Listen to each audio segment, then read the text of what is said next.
Okay, so that's it started. So the meeting of the Community Wealth Building Commission of the 7th of February is now recording, and I'll now take the sederunt. I see we have Councillor Ross present, Councillor Allison, Councillor Bradley, Councillor Brown, Councillor Chalmers. Do we have Councillor Cooper? Oh, I can see you are here, Councillor Cooper.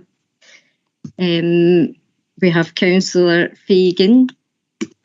We have Cleland Snedden. We have apologies from Paul Manning, and we have apologies from Suman Sengupta. We have Andy Aird here, and we have Elspeth, who is standing in for Heather Knox of NHS Lanarkshire. We have Stephen Sweeney from Varsland, and Elizabeth O'Reilly. I believe you're here, Elizabeth.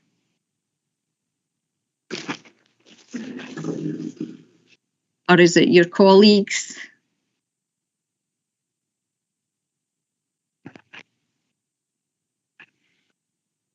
Sorry, no, I understand then Elizabeth has submitted her apologies from the University of the West of Scotland. I believe that Kenneth Blake and Thomas Adamson might be here. Oh, I can see you're here, Thomas. You're representing the University of the West of Scotland. Right. Okay. For officers, we have Tom Little. Do we have Neil? Neil sends his apologies. Okay, thank you. There's Geraldine McCann, Craig Ferguson, Rhonda Leith. We have apologies from Stephen Keating, but with Pauline Elliott and Stephen Balfour. And there's myself, Susan Somerville, and we have Helen Calley and Nicola Docherty. Have I missed anyone from the attendance? Thank you, Chair. I'll hand back to you then. Thanks. I'm sure we really have enough to get on with the meeting, and I welcome everyone to this Community Wealth Building Commission meeting. And I think we'll probably just start with the first item, which is declaration of interest. Does anyone have any declarations? I don't see any hands raised, so I'm going to move on to the minutes of the previous meeting. Does any colleague have any comments to make on or any inaccuracies on the last meeting? Again, I'm not seeing any hands raised, so I would just move a correct minute. Could someone second it? I'll second it, Chair. Thank you very much. And we'll move on then to item 3, which is the membership of the Community Wealth Building Commission Progress Report. And I would ask Geraldine to give us a report on this, please. Geraldine. Thank you, Leader. This follows on from your last meeting. At your last meeting, the Commission approved the establishment of the Progress Group, and also the Chair and the Vice Chair were appointed, and nominations were sought from the partners. The nominations came in, and these are listed at Appendix 1 of the report. However, the Progress Group, it's also intended that, as required, other members may be called on for matters of specific interest to debate that. I'm glad to report that the Progress Group has already met, and we have some meetings set up and also a programme of work. So happy to take any questions. Oh, thanks very much, Geraldine. I had a wee look at the membership. It looks very good, albeit I hope that our external partners are not overcome by the number of people from South Lanarkshire Council. But no, it seems to be a fair representation of all the people that would like, and I'm comforted by the thought that you gave us that people will come and go as and when they're needed on the Progress Group. You said that they already had a meeting. Will we be getting a report of that and how that went in the near future? Yes, the chair of the group is present, of course, so he will be able to give you an update if required on the work. But it was a very good first session of the Progress Group. Yeah, I did hear that. Stephen, do you want to come in just a wee second and give us a wee flavour of what took place? Thanks very much. Yeah, thank you, Chair. Yeah, I guess thanks to Susan and Nicola for helping with the organisation, particularly Neil and Tom as well. In the opening meeting, we gathered some of these great minds together, and we very much had a look at the initial context and strategy. So there was a wee bit of rewinding to give us a platform to move forward. We looked at the terms of reference for the group to understand our purpose and remit and why we were there. All the papers and agenda items that are presented to the Commission today were discussed more informally at the Progress Group, and then in turn were written up, and indeed all the Progress Group members were given the opportunity to comment on those papers, allowing that sort of 360 feedback before they were put into the pack and shared with you all today.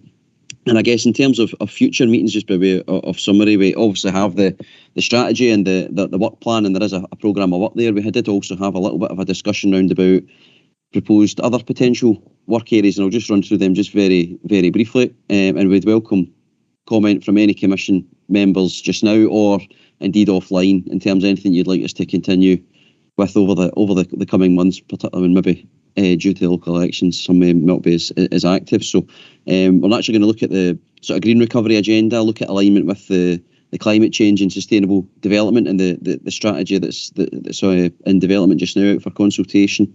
Look at potential research in terms of the measuring the impacts and the outcomes in the coming years in terms of the impact of community wealth building in South Lanarkshire. We spoke about, again, revisiting some of the detail in terms of what's in that action plan, looking at some of the organisations maybe across South Lanarkshire, across sectors who are maybe already active in this space, and trying to improve or increase some engagement with some of those organisations, and indeed even looking at the alignment between the community wealth building strategy and work plan, and also the work of the new community plan and partnership plan, and the different synergies that would be in place there. So a positive first meeting, hopefully setting the conditions to build upon in future. Thanks for the opportunity to give a wee update, Chair, and yeah, we'd welcome in terms of any sort of future points for consideration now or later, any comments from colleagues. Thanks very much.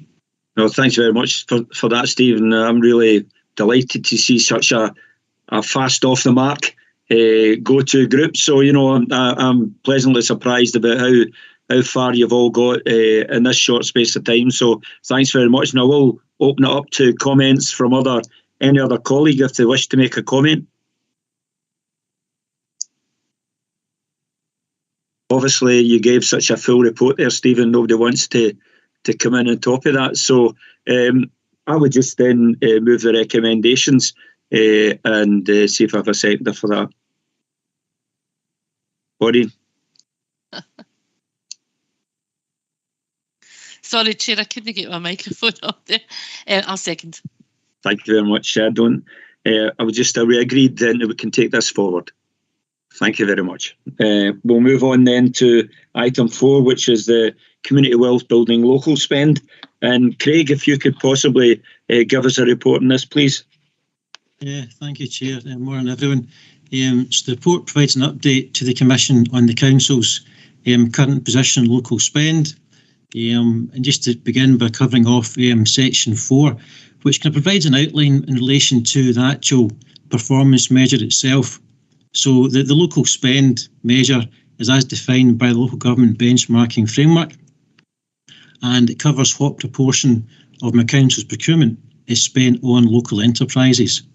So from a South Lanarkshire Council perspective, the total annual core spend on trade works, goods and services is under 350 million in 2020-21, of which 58.6 million, equating to 17%, was spent with enterprises registered with a South Lanarkshire Council address.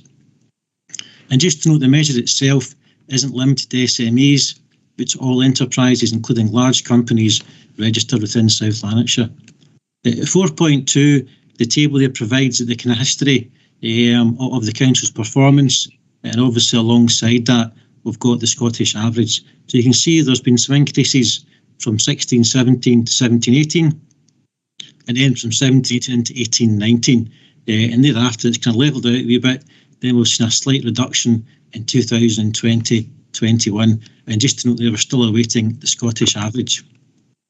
In terms of 19-20, and just to illustrate the kind of wide range of performance that exists across local authorities, Highland Council reported 47.3%, who, of course, due to the kind of geography, would source many goods and services locally, and there's 8.2% for Western Bartonshire. In terms of most immediate neighbour, North Lanarkshire spend was 28.3%, which is pretty much in line with the overall Scottish average position. Section 5 of the report provides some sort of wider information for the Commission in terms of how that spend is spent geographically across Scotland and also beyond. So within Lanarkshire, we spent 119 million, which represents 34% of spend. And 47% of spend was with companies within the Glasgow City region, with overall 60% retained within Scotland. So the wealth building strategy sets out the commitment to increase local spend, and that prioritises, the identification of opportunities to increase the level of spend within the South Lanarkshire boundary. However, council spend can also bring benefits to our local economies, and the same can be said in reverse, obviously, where other councils will spend with South Lanarkshire-based companies, and therefore just important to recognise the point that inter-authority spend is both a necessary and also valuable economic activity. So future reporting on spend will include the detail and levels out with South Lanarkshire. This should ensure obviously we can track any changes over time. Residents of South Lanarkshire will of course be employees of businesses and neighbouring authorities, and therefore spend within the city region, for example, will contribute indirectly to job retention and ultimately community wealth outcomes within South Lanarkshire. Section 6 provides some sort of wider context and kind of highlights the limited definition of local spend. Does mean then there's a number of categories of spend that are not classed as local, even though there are quantifiable economic benefits within South Lanarkshire from the spend taking place. And just to emphasise that in reporting on local spend, only those companies registered with South Lanarkshire are included. It does not include companies who have production or service based in South Lanarkshire but who are recognised or owned, registered or owned elsewhere. Some examples there include the spend within residential care homes, just under 23 million, our PPE spend with Bunzl Greenham, annual spending of 2 million, and then just finally there, the council's milk contract with Muller, annual spend there is 200,000. That's service from a company based in East Kilbride. Muller themselves are actually registered in West Lothian, therefore that spend is not included within our overall reported figure. Burning things out a little bit, the council spend within the Scotland Excel frameworks for 2021 totaled 35 million, of which 14% was spent locally. But importantly as well, spend across all organisations accessing Scotland Excel frameworks within South Lanarkshire-based suppliers totaled 40 million, obviously providing a significant contribution to the local economy resulting from collaborative procurement. Again, in 2021, we spent just under 21 million construction projects through Hub South West, and that's the Scottish Futures Trust Construction Alliance.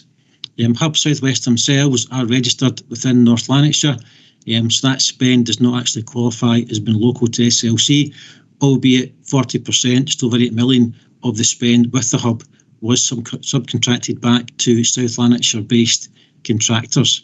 That subcontracted spend is not included within the local spend analysis.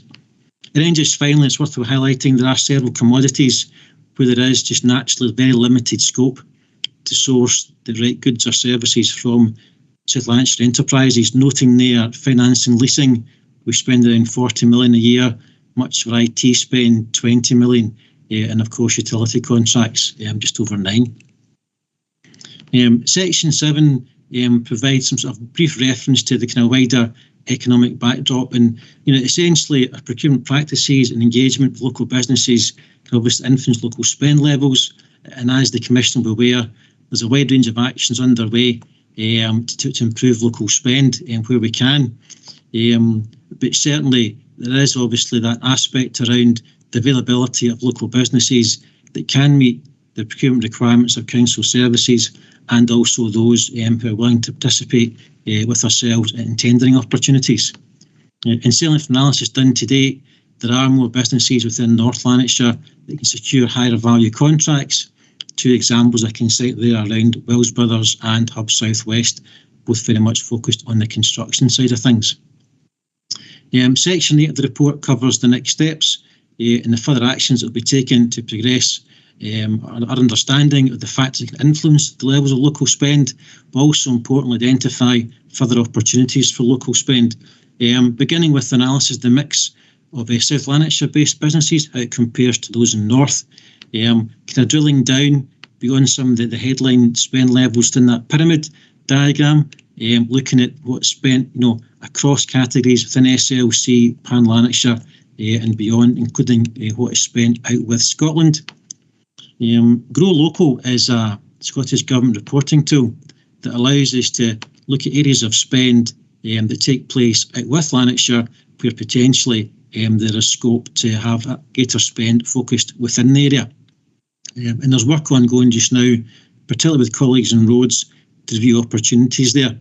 And then just finally, putting in place appropriate arrangements so we can quantify better the level of subcontracting spend with South Lanarkshire businesses. And it's the final point in terms of future activity. The intention would be to give an updated report on the progress of the above actions to a future meeting of the Commission. So I can refer the Commission back to the recommendations of the report, to note the analysis of local spend in the wider context to interpret the spend outlined in the report, and also to note the next steps to progress a further understanding of the factors that influence the level of local spend, and also importantly identification of further opportunities for local spend. Thank you, and happy to take questions. Thanks very much, Craig. Yeah, it's not just as simple as it is when you look on the surface and say we want to get this figure up, but there are so many imponderables in it. But the very fact that we're actually going as far as being able to identify all these areas and where leakage occurs is something I remember an earlier point I did bring up the item, I think the last bullet point at 6.2 about the Council's mill contract with Muller, and said to myself, I'm just wondering, even Muller themselves, if they're based in East Kilbride, whether they're using local farms to produce the milk, even though the headquarters are in West Lothian, and saying to myself, surely at some point, if they're not, then we could be promoting the use of local dairies throughout South Lanarkshire to provide the same or build themselves up to the same as would be able to tender for that contract. So I'm sure that there will be an awful lot of businesses where we think we've got an idea that we would be able to try and take that forward and try and create some social enterprises that can do the job for us that we require doing, even if at this present time they're not that far along that road. But I'll open it up to other colleagues here. Robert, see your hands up. Yes, thanks very much. I very much agree with the comments I've made there. It's a very interesting report in a whole series of ways, and I think it shows the sophistication of the analysis we have to do, rather than just a simple matter of is it sort of produced in South Lanarkshire or is it not. Couple of sort of observations. I hope as we're going forward, as is indicated, we will try and dig down a little bit into some of the subcategories, because in a way, the more interesting thing is the sectoral analysis, isn't it? As we look at construction, the various other bits, and what we can do in that kind of connection. I also wondered whether the total spend, the bit between Scotland and total spend, was mostly UK, or whether there was a significant amount of import from other countries outside the UK there. I'd be interested to know just what the basis of that was there. Are we going to get a report each meeting on this one, or is this going to be something that's going to come quarterly or something like that? Craig, you want to come in here? Yes, no, absolutely. Thanks for the questions there. Obviously we're committed now to looking at in much more detail just the various kind of levels of spend. And obviously, in terms of how we prioritise this, we will be looking at what is spent out with Scotland. My feeling would be that there will be some big care organisations that will be based south of the border, obviously have a local presence within South Lanarkshire, and that just kind of illustrates the point I was making in the report around where the company's registered address is, and essentially that's where the spend is attached to. But certainly acknowledge that as we will drill down into the levels of spend, it will obviously be a very much a kind of learning curve for us in terms of looking at what factors we can influence in terms of our local spend. As I mentioned previously at meetings of the Commission, obviously, we're very much bound by the procurement regulations and legislation more generally. But ultimately, that's for us to look at these opportunities that are there. And members will be aware we did make the changes last year in relation to Quick Quote, which is quite a substantial change, and hopefully that will bear fruit over time. In terms of reporting back to the Commission, I don't think there's a schedule of meetings yet established for 22-23, but certainly happy to report back, perhaps over the summertime, there's a meeting taking place at that point on the actions that are outlined within the end of the report. Thank you. Thanks very much, Craig. You okay with that, Robert, just now? Yes, that's fine. Thank you very much. Right. Cleland, would you like to come in? Thanks, Chair. And maybe 2 points, but the first one's probably an extension of Robert's comment. In terms of the analysis we're going to do around expenditure, I'd be keen to see, for example, the analysis of international spend. Or we have been impacted quite heavily over the last couple of years with challenges to the supply chain, etc., and price volatility for products that we've had to import. It would be good to get a clarity. It might actually be better on the regional basis that Craig has outlined, because it's the information there that I think we would want to share with the market, if that makes sense, so that we're providing an indication to potential businesses who are looking to come into the market to provide those products, or existing businesses who might consider diversifying what they do in order to access those kind of product markets.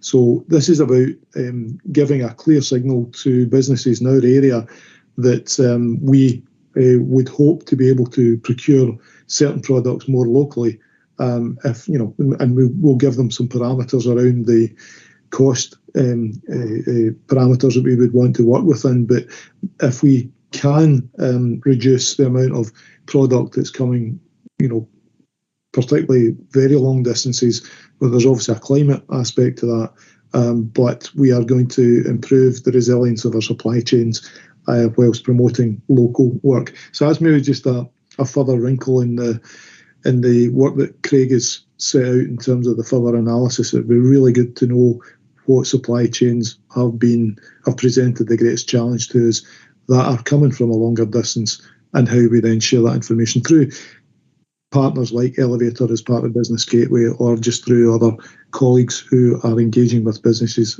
such as Scottish Enterprise. And the second thing is really just a consequence of some of the analysis, because the next steps set out by Craig at 8.1, there is a great deal of further analysis to be done. The next time we come back to look at say the first cut of some of that analysis, we need some actions that would. Craig gave a really good illustration of that, the quick quote arrangements that we changed at a previous meeting, and that's a kind of very positive process. But we need each one of these meetings to have something that takes us beyond understanding the context and takes us into a kind of active mode. So that's a kind of challenge I'm throwing down for the summer meeting of this group. Thanks. Thanks, Claire. I'm presuming that we also know where the restrictions are and regulations that stop us from going any further. And obviously, with more and more local authorities coming into community wealth building, and the Scottish Government itself recognising the value of community wealth building, there may be something that we can do through COSLA to try and enact a change in legislation at Scottish Parliament level to help local authorities cope better with procurement legislation. I'm just throwing that in there. Okay, thanks. Joe, I see your hands up. Thanks, Chair. I suppose it follows on from the point you've just made. I'm wondering, Craig, I can understand the difficulties that we have then putting forward an accurate representation of local spend.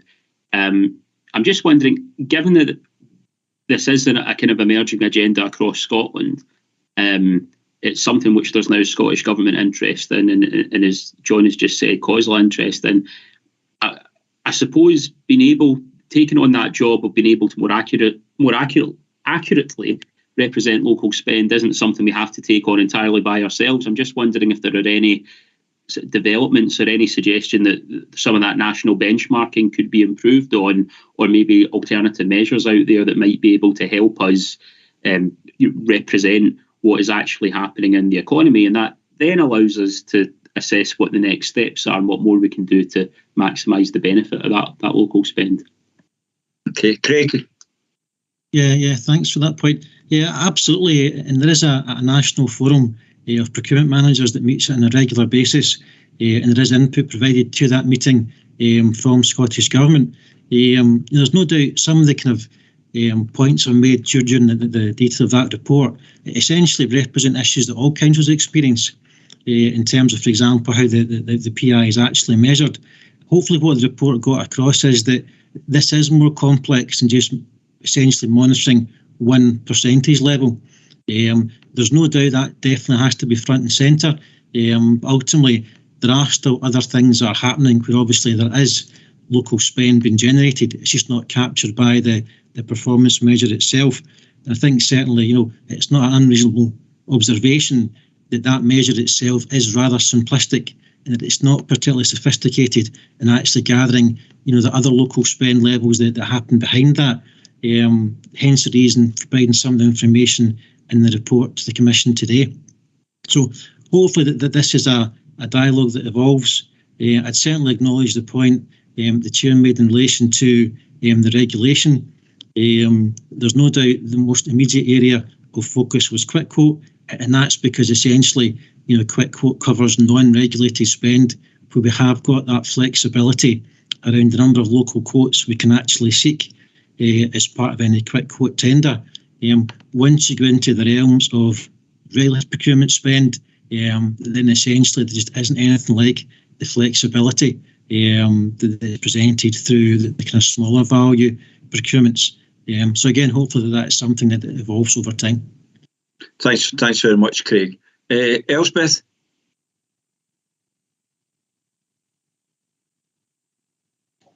Sorry, apologies, I couldn't get the mic off quick enough there. Really interesting report. Thanks, Chair. And I really just wanted the committee to know that, and I'm sure this has been raised before, that NHS Lanarkshire are actively looking at their procurement spend at the moment through the Anchor organisation baseline assessments, which is very similar principles to community wealth building, and we would hope to be able to report back on that. I think there's a lot of learning from what the council have done so far that we can take and learn from in terms of some of the steps that you've already taken. So we're really keen to link up and see what we can do. And just on the last point that was made around national support, Public Health Scotland are actively looking at this as well at a national level and looking what they can do to support all health boards around this, and there was a session on that last week. So very much a work in progress, and we are at quite an early stage, but very keen to report back through this committee on what we are doing locally as well. Thanks very much, Elspeth. That's really welcome news. It's so important, our anchor institutions. I know that they've worked for some time in a different way, but I think anchor institutions themselves now are looking at working differently going forward. And that's all to the benefit of community wealth building and to all of us. So yeah, I'm really delighted in the direction, and hopefully we can get something for all of us out of this as we move forward. Alec?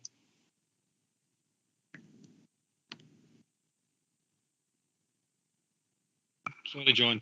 Andy Aird said his hand up a lot long. His hand's not up at all here. Right, it must be external. Do you want to come in before Andy or after Andy? Come in just now then. Right. Just a couple of points. Yeah, very good report. A couple of things highlighting it. A lot of it looks to be Glasgow West orientated with the greater group. Out in Clydesdale, a lot more of the connections will be to the south east and southwest. Is any account taken into that kind of area, or are we just working within that Glasgow region. And secondly, the Grow Local tool. I take it some of the figures that we've seen in this actually come from that.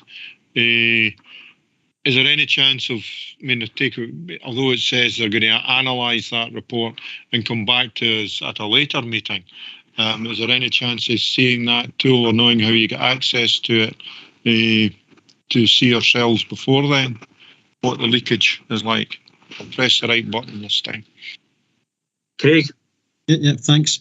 Yeah, myself, in terms of the geographical spend, if I'm picking up Craiglie Council, it's about drilling down almost across kind of the South Lanarkshire area to look at the different spend levels. Happy to look and see what we can do there and how that would be best presented. In terms of access to Grow Local, I honestly couldn't say whether or not we could give access. No, certainly I've not got a password for it myself, but it's something that it's a Scottish Government reporting tool, as I mentioned earlier. It's colleagues in roads that are very much looking at the information there, and we will certainly come back to the Commission with an overview of what's been done there. I think just going back to my previous point around regulated procurement spend, which tends to be the kind of higher value tenders that we put out, I still think that will be a consideration in terms of what we're able to do around that. Ultimately, we've still got the newfound flexibility with the quick quote arrangements, and it's really about, again, taking roads as an example, the extent to which they can look towards local roads construction firms, and essentially looking at potentially some of the kind of smaller value jobs that would be below the regulated threshold that could put out to local markets, subject to that assessment being done. So I'll report back in more detail, obviously, at a future meeting on that. Thank you. Okay. Andy, my apologies for not bringing you earlier. I didn't see your hand raised. If you'd like to come in now. That's okay, Chair. Don't worry. I'm quite patient. I'm listening to what everybody else is saying. And yeah, Craig, your report, a lot of work has gone into that. It's obvious. So congratulations on getting to the bottom of some of it. Just wondering what our aspirations are, because I'm not 100% sure, so don't shoot me if I'm wrong, but I think we're actually in the lower quartile for performance of the 32 councils in Scotland. And the Chair will know, because one of our first conversations was all about this, and FSB procurement is definitely a big way forward to securing local community economic growth. The Community Wealth Bill that's going to be going through Parliament during the summer will no doubt, if it's designed properly and it's applied properly, increase that 28% current average significantly. And there is obvious reasons for why Highland and Island are almost at 50% spend. It is quite geographical. And I do applaud the improvements to the quick quote programme that's been made. I think that's very positive. But there's two things that you need to overcome. They're not the only things, but there's two things that we need to overcome, which are very significant when it comes to local businesses' attitude towards procurement. And one is reputation and past history. A lot of small businesses have tried, unfortunately, unsuccessfully, to engage with the buyers in the procurement system, and for a lot of reasons. We'll have to overcome that, because there's a reticence for them to spend any more time trying to push water uphill as they see it. So that's a job for PR and a bit of education. But on the other side of things is definitely the understanding and training of the buyers. I've had a lot of feedback from, specifically gone and asked a question from small businesses, why don't you get involved in procurement? And a lot of it is because the buyers themselves don't write the tenders with any real knowledge of that particular part of the industries. They're not imbued in the current cutting edge stuff that needs to happen, or the terminology that's used in the tenders is very poor. So I think we need to, from a cultural point of view, if we're going to move this needle, we need to look at internal changes and education of the buyers, and also a bit of a cultural change, because having had lots of discussions in the last 8 years with various small businesses that have been successful and unsuccessful. It all comes down to the attitude of the buyer towards that particular industry or that particular small business community. So just not try to put a damper on the whole thing, but certainly that is something we need to face fairly quickly. And South Lanarkshire has a much bigger problem than a lot of the other councils that I interact with, because we're further behind the 8 ball. And it's okay in analysing it, and we can analyse it to our heart's content, but we really need to have actions working on what we actually know as some of the issues that we've got to face at this moment in time. Sorry to be so extended. Thanks for that. No, I've no problem with you going along that road, and we see it ourselves. We've recognised it for a couple of years. We've got the opportunity now to try and put in the background information that companies require and work with them to bring them forward so that they are able to feel confident in bringing forward proposals for any project that's out there. So, you know, our aspiration is to be in that top quarter, and we really need to do whatever we need to do to take us there. And I'm sure everybody on this commission today is quite happy to look at whatever way we need to go in order to bring that about.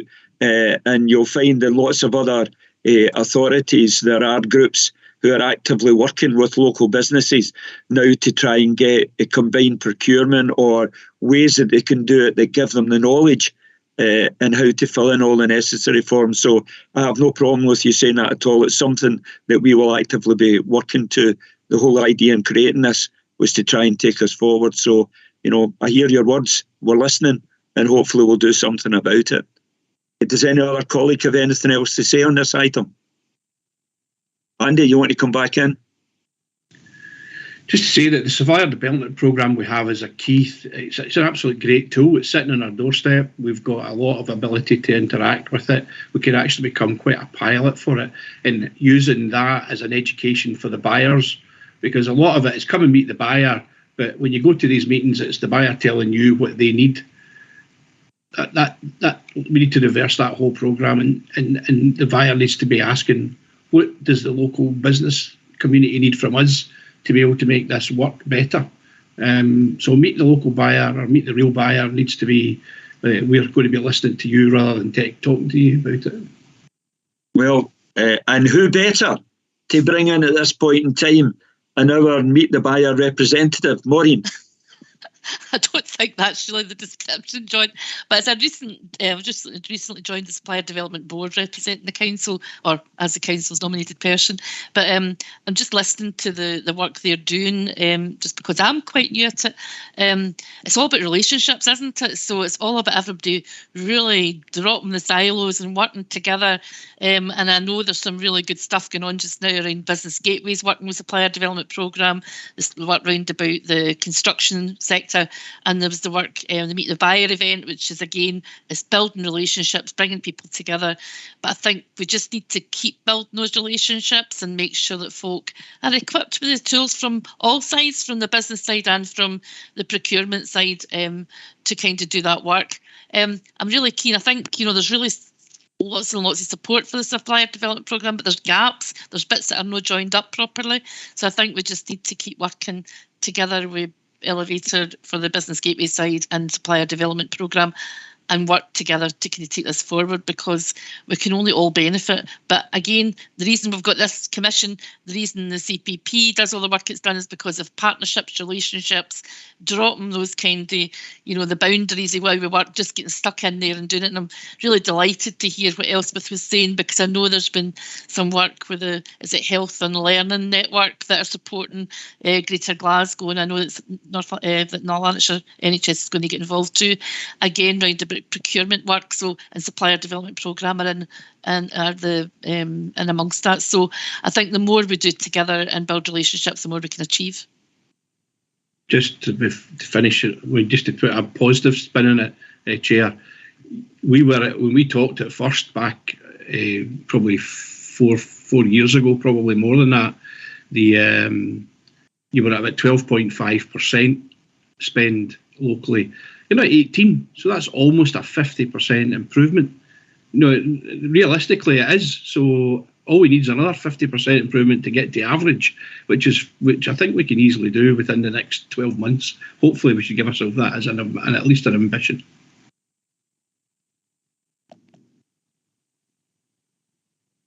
John, you're muted. Oh, sorry, I went away to blow my nose there, sorry. No, I was just thanking you for that backhanded compliment, Andy, just as you left, but there you are, I'll take it anyway.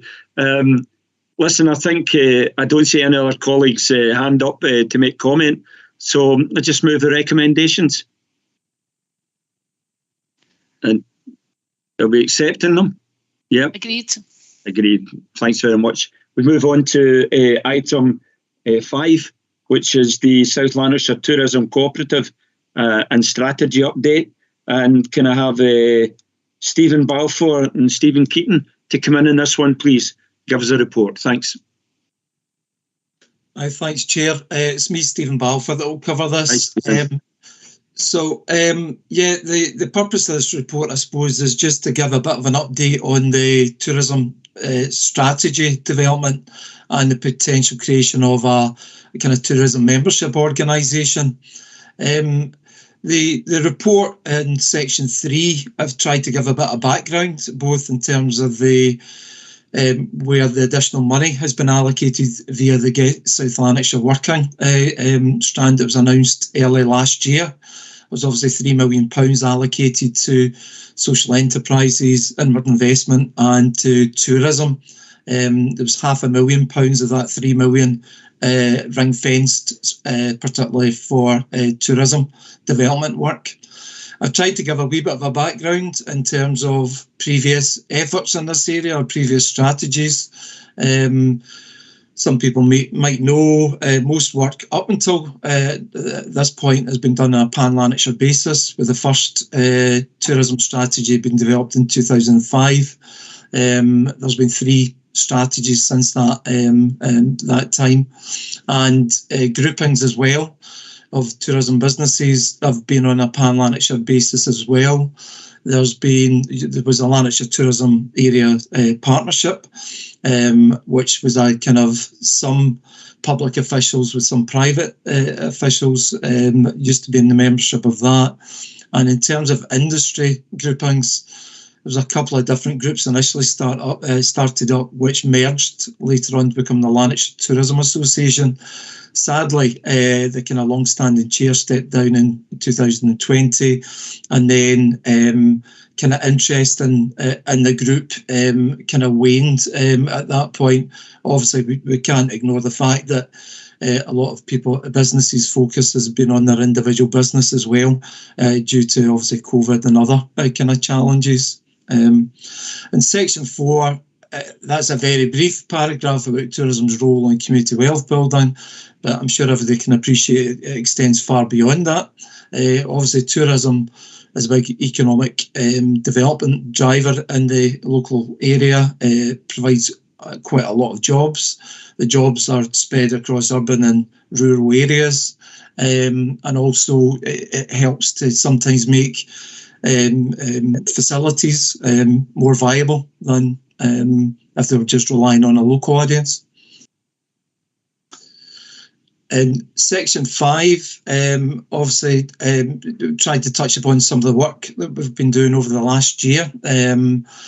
After the funding was announced in May of last year, we did a tourism industry survey, just trying to gather feedback from tourism businesses, what they've seen in terms of challenges, opportunities and priorities, both for them as a business and also for the sector as a whole. We've had a lot of informal discussions with individual businesses as well, working within economic development. Obviously, we get quite a wide variety of opportunities to chat to businesses, so we've been trying to use that as an opportunity to speak to them and find out about their views on how we move forward.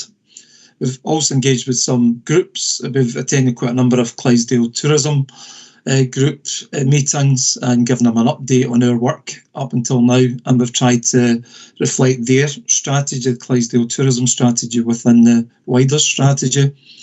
Any feedback we've received as well from residents and visitors has been taken on board. We've had discussions with the former chair of the Area Tourism Partnership and the LTA, and then we've tried to look at national information as well. The Scottish Tourism Emergency Response Group has done a lot of work around COVID and the COVID challenges, extensive kind of industry kind of surveys. So we've tried to weave that into the strategy as well. And finally, in terms of the tourism kind of organisation and the potential development of a cooperative or other body, we've tried to speak to quite a number of representatives from DMOs, destination management organisations throughout Scotland, you know, from newer ones like the South of Scotland Destination Alliance to some of the older kind of DMOs as well, and get a wee bit of intelligence and feedback from people on the ground operating these groups. From the research we've done up until now, we've identified some kind of common benefits and some potential drawbacks with any kind of tourism grouping. They're outlined in section 6. Obviously, the kind of benefits would be self-governing, give tourism businesses a voice in the area. Would improve communication amongst all the different key stakeholders. Having an arm's length organisation might enable businesses to access more funding than if they were just part of the council, maybe leaving on applications. Made the point, obviously, the Lancashire Tourism Association, given that latterly has kind of ceased to exist, that doesn't necessarily mean another new group would not be relevant or have value. The risks for it is some of the feedback when you speak to a lot of businesses are they're obviously concentrating on their own individual business, and whilst they can see the benefits of collaboration, they often comment that the amount of time they could give to an external organisation might be limited at this time. They're not saying that's going to be the case forever, but that's some of the feedback coming in as well. Another point about the size of South Lanarkshire, sometimes some of the more recent tourism destination management organisations have covered larger geographical areas. The two most recent, South of Scotland, obviously covers a far bigger area, and likewise Ayrshire and Arran Destination Alliance covers a bigger area. When you speak to anyone involved in any of these groups, I suppose they always say, whilst they see the value of it, it's just to make people aware it can take quite a long time to get one of these groups up and running. So it's quite common. They'll say it can take 18 months, 2 years before you get something up and running. And the final point, I suppose, about general kind of principles with these things is around the finance arrangements of them. There's no DMO within Scotland that's self-financing. Almost all of them, and to some extent, rely upon some degree of public support. However, we've taken all the information that's come in, and whilst there's far more models that exist, there's a greater number of models. There seems to be 3 that may be viable within a South Lanarkshire context. Option number 1 would be around a tourism cooperative. The second option would be a tourism. Second option would be around establishing a tourism improvement district, which would be South Lanarkshire wide. And the third option would be establishing a not-for-profit tourism membership company limited by guarantee. So I have went through all the different pros and cons with them. Obviously, cooperatives have worked very well, particularly obviously Argyll and Isles have got a very successful model, a group that's worked there. They've done quite a number of high-profile campaigns. It's brought quite a number of disconnected groups together, and it's certainly they've accessed quite a number of pots of external funding, so that's definitely been a success story.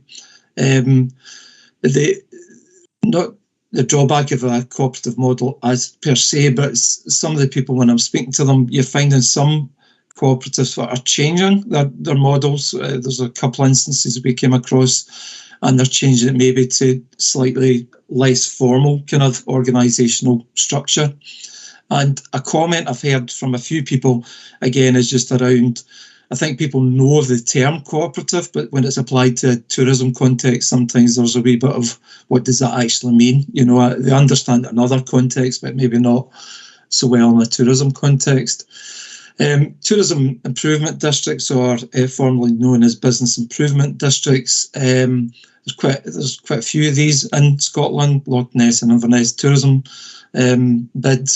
The benefits of an improvement district would be you get a guaranteed financial commitment for 5 years. Obviously, South Lanarkshire has got experience in setting up successful kind of improvement districts. Some of the feedback I've got is that it could be challenging getting a 5-year business plan pulled together in the current environment, where everything's a bit volatile just now. And also there was some concerns expressed by a couple of businesses that how does it work if my business is in Hamilton or Lanark and there's already a bid in existence there? Do I have to pay 2 lots of levies, etc.? The final kind of potentially viable model would be the not-for-profit company limited by guarantee. It's maybe noticeable that South of Scotland and Ayrshire, who are the 2 most recent groups, have both set these up. And again, when I spoke to representatives in these groups, the reason they chose it, they felt like the model was a bit easier to pull together. It was a lot, they were able to move it a bit quicker, particularly in Ayrshire and Arran. That was a strong bit of feedback from them. Again, where there's maybe limits to that is, and those 2 examples, they were South of Scotland Destination Alliance was the merging of 2 existing groups coming together, and Ayrshire and Arran has very much been driven by the private sector. They've went off in this direction, and it's slightly different from the position we find ourselves currently in South Lanarkshire. Another feedback is it takes a wee bit of time for people to sign up, particularly if you're going to become a representative and you're maybe financially liable, even if it's not, if it's limited by guarantee. Again, there's a wee bit of, I suppose, within industry, they're saying they would have to have quite a bit of comfort with regards to what they were signing up for. In section 7, just try to give a bit of an overview of the tourism strategy. It is a draft a strategy at this moment in time, and we're trying to obviously go out and get a bit of feedback from businesses just now. But you'll see there's a number of key themes been identified, which I've outlined in point 7.2. To be honest, I've went and looked at best practice right across all the different tourism strategies in Scotland, and it might not come as a surprise. These kind of priority areas kind of relate to almost every tourism area within Scotland. I suppose what is different is every area's got their own strengths and weaknesses, opportunities and threats. So, but you tend to find these kind of areas, people, place, business, for example, they apply everywhere, and everyone's looking at responsible tourism, and partnership working is always a very important thread as well. In the spirit of trying to make sure it wasn't just a council-only document, in 7.3 we did invite a number of partners to look at the document, try and feed in some actions, and we've got some of these actions kind of fed into the draft action plan. Again, I think just to reiterate, action plans within a tourism context, they're very much live documents, and they should be changing as they develop. So if a decision's made to set up a new group in the area and they've got their new priorities and they don't see value in some of the actions within the draft action plan, I think it's perfectly reasonable, and it does apply everywhere else, that things drop off and new things get added. So the next steps is section 8. When I wrote this, section 8.1 was a future step, but that's since happened. So we did have an industry event last week, and some of that was obviously presentations to participants, but also there was a participative element of that component, and we broke off into sessions to ask businesses what their views were and working together what their priorities were, etc. So we're pulling all that feedback together, and again that'll be included in the consultation kind of feedback when we revise the draft document. 8.2, the draft tourism strategy is open for consultation. It's on the council's website just now. We're getting quite a few responses in from that. We've had a few people contact us and had individual kind of meetings with people. So that's ongoing, and there is engagement with that process. 8.3 is the consultation process in terms of being online will end on the 22nd of February. Our intention is, after that date, is to bring all the information together, try and update the draft kind of strategy, and then we're looking at probably March and April time to try and pull together and do some council members briefings, try and take an updated draft strategy to the corporate management team meeting.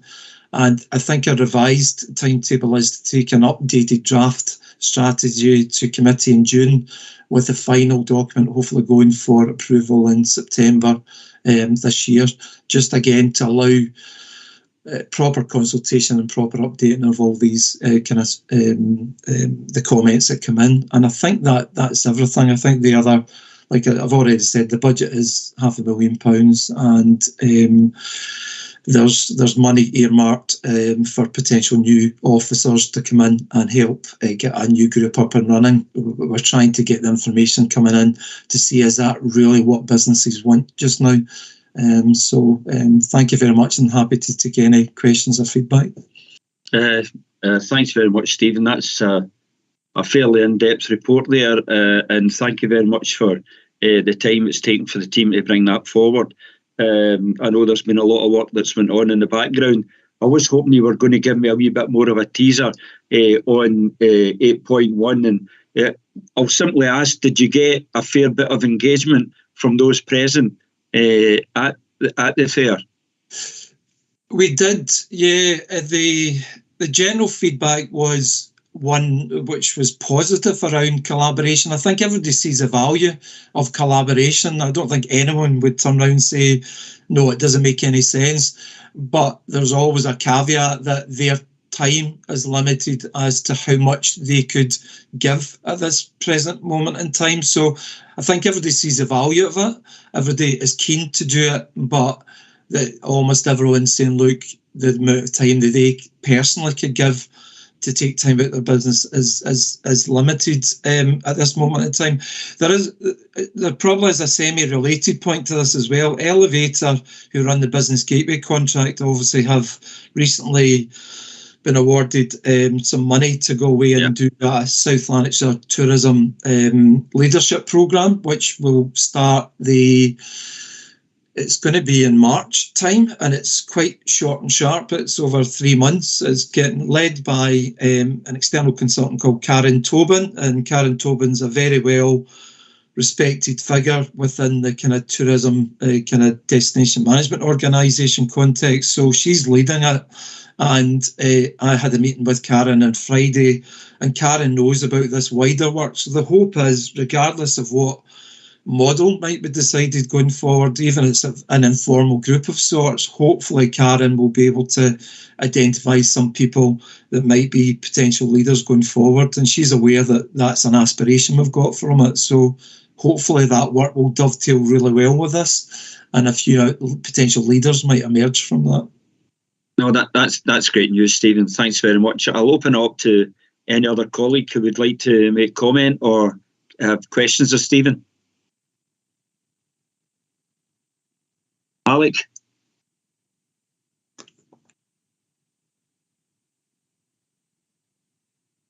Alec, you're muted still, sorry. Sorry, I didn't realise somebody had muted the computer.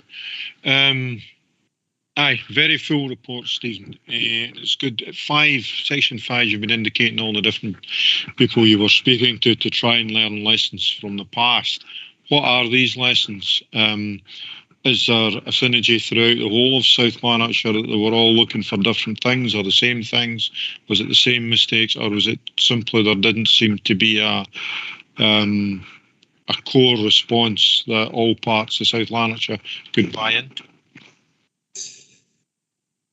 Yeah, it's sometimes when you do, being honest, when you do speak to other people within South Lanarkshire, there might be areas or pockets within South Lanarkshire that may sometimes feel that they're a separate destination almost in their own right, and so, yeah, we do have quite a big geographical area, so I suppose we need to be aware that anything going forward for it to have value for everyone. I suppose that's why we're trying to identify themes, and hopefully some of these themes, even if you're sitting in rural South Lanarkshire, the people element, if we can identify things that add value, hopefully that will add value whether you're in rural Clydesdale or if you're in Hamilton or East Kilbride. So we've tried to make some of the actions as broad as possible that hopefully have value across the area. But sometimes, some areas might want to work maybe more closely with their own particular patch. And I suppose it's being aware of that, and also being aware that I think there's an awareness sometimes, particularly maybe we had a meeting last week with some people from the Clydesdale area, and they can see the value with working across the South Lanarkshire boundary, with Dumfries and Galloway, given all the really good work that's going on there just now. So that's a point I've taken away, given there's so much money getting spent down there and so much, why not piggyback on that? So that's something that needs to be weaved into an updated report as well. So, yeah, so there is always sensitivities, because some areas will want to work in a smaller area, and sometimes maybe if you're in the more urban area, you don't see the relevance with with working with businesses maybe slightly further south and vice versa. But I suppose we're just trying to bring a strategy together, a kind of area level that has some value, and maybe help some of these small groups as well, for them to do their own work and feed into wider efforts, sort of thing. Okay, thanks, Steve. Very diplomatic. Elspeth, I see you have your hand up. My apologies again. I see that teams have started numbering the hands now, and so you were first. Sorry about that. Thanks very much, Chair. It was just a point of clarity in terms of definition of Lanarkshire. So can I just be clear, were the earlier strategies pan-Lanarkshire in terms of north and south, or just south, and going forward the new strategy will just be for South Lanarkshire? Is that right, Stephen? Yeah, I should have made that clear. All the strategies up until date were pan-Lanarkshire, so it was north and south, and that was to do with initial funding for that work was European, and it was working north and south. So both areas, north and south, will have their own individual strategies going forward. However, I suppose in the spirit of partnership working, we're not saying we're not going to work with North Lanarkshire. There's very good relationships with North Lanarkshire. Indeed, there is an established Visit Lanarkshire brand, which has been run for quite a number of years. I think the intention for the time being is to continue to work under that brand. However, again, if a new group is set up and they want to do a specific South Lanarkshire brand and activity, obviously that can be accommodated, So we've kept Visit Scotland aware of everything, and we continue to work with Visit Scotland on all this, and so sometimes it'll be Visit Lanarkshire information we feed in, sometimes we feed in South Lanarkshire specific information as well, if that makes sense. Yeah. Thanks very much. Cleland, do you want to come in on that? Yeah, so thanks to Stephen. It is a detailed report, and I think it's a fair summary of where the sector is just now. Where models have been successful elsewhere, it has been driven by key individuals. So Argyll and Isles, the chap Gavin Dick, who runs Inverary Jail, has put an enormous amount of effort in, and on the back of that, That's been a very successful model and put together a series of really helpful campaigns. So the work that Elevator are proposing to do not only should build some capacity within the sector, but also potentially uncover some people who are willing to, as well as run their own business, give of a bit more of themselves and put this together. We will struggle for profile. So if you go to an internet engine, etc., people are quite used to tapping in Lake District or Highlands or something along those lines. Not many people looking for either a staycation or even an activity or an event would think of tapping in South Lanarkshire holidays or South Lanarkshire activities. We need to build the profile, and there are mechanisms to do that. But we can't do this to the sector. All the ones that haven't worked is when public sector has tried to do things to business or do things to the sector. We need to do it in conjunction with them. But this is worth doing because the potential business growth and capacity and the use of our natural and built assets in South Lanarkshire means that we have the potential to develop a broader range of activities and do the pass-on connections so that people could come to South Lanarkshire not just for the day and go to a garden centre, buy a scone and leave, but they could potentially think of us as short destinations for overnights and activities like the higher profile ones, if we want to call it that, like New Lanark, have then the potential to pass on to other activities or destinations or businesses within South Lanarkshire. So people no longer just come and buy the scone, but potentially they come and they stay for a couple of nights and they participate in a whole range of different venues, activities, and start to circulate money within the economy. It's definitely worth doing. But as I said, we hope to uncover some of the stars within that sector that are willing to put their shoulder behind the wheel alongside us. And hopefully we'll get the right model coming out of this work. And that first strategy with our own unique South Lanarkshire identity is probably the first step in that process. Thanks, Leader. Thanks, Claire. And I would entirely agree that I think there's so much potential for South Lanarkshire, and just because it's not been uncovered in the past doesn't mean we've got the right to do it in the future. Farm trails, heritage trails, there's loads of things that we could do to make South Lanarkshire a 2 or 3 day destination. So I'm very keen on us taking that forward, and it may be up to us to try and highlight and then left to the tourist organisations to try and bring on the business to support that, but I'm sure we'll get there. Joe, do you want to come in?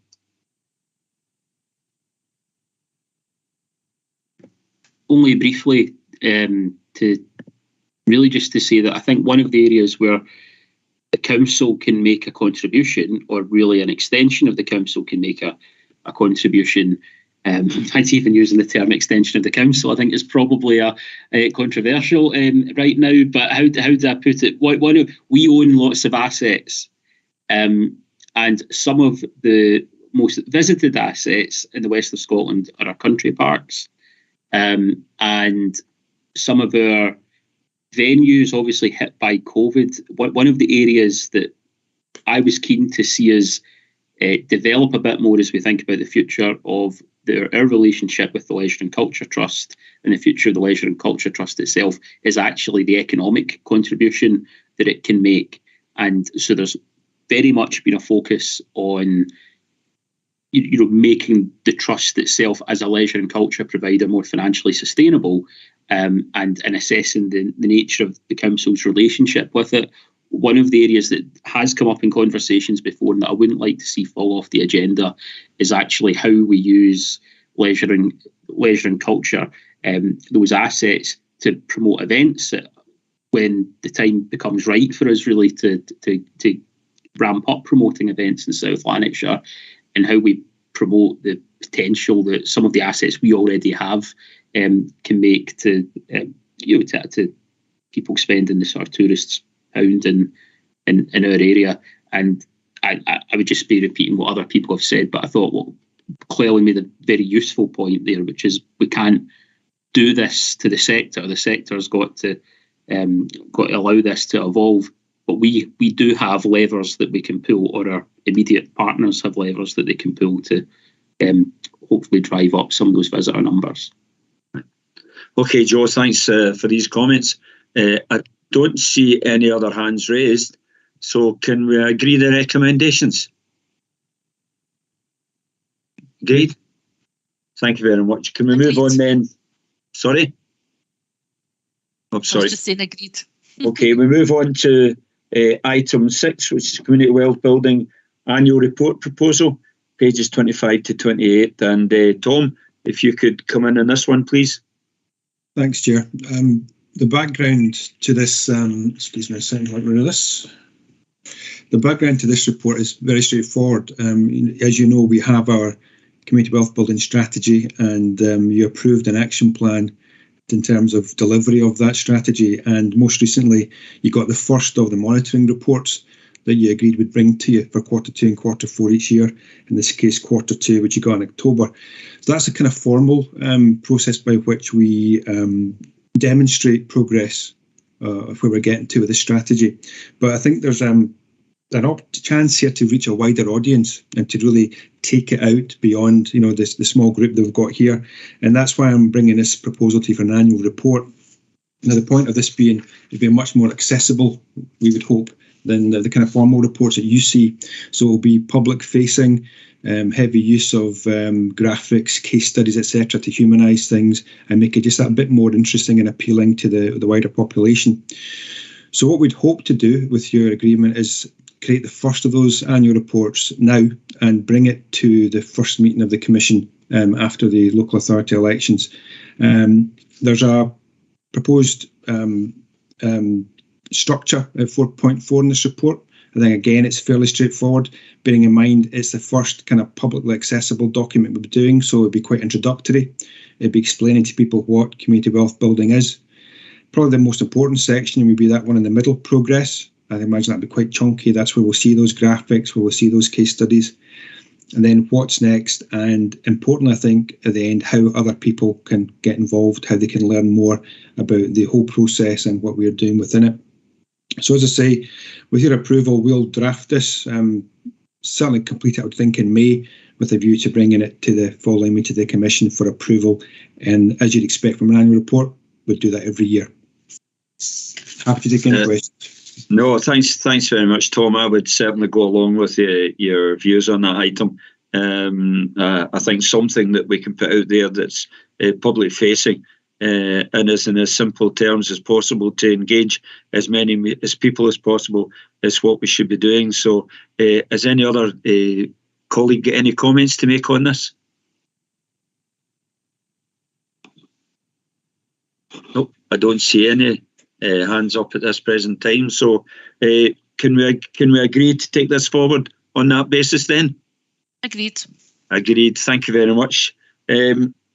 I think there only remains the date of the next meeting, and it's been suggested here that the date of the next meeting should fall in June when the next council is in session. So I think all that remains, I'll leave Susan to try and arrange that. I think all that remains for me to do at the present time is to really thank everyone for their contribution to the Commission at this present time.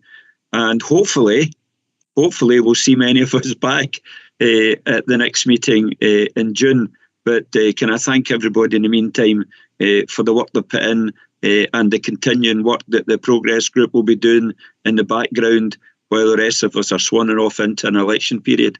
Thanks very much for taking the time. Bye-bye. Bye. Thanks, Chair. Bye, everybody. Thanks, Chair.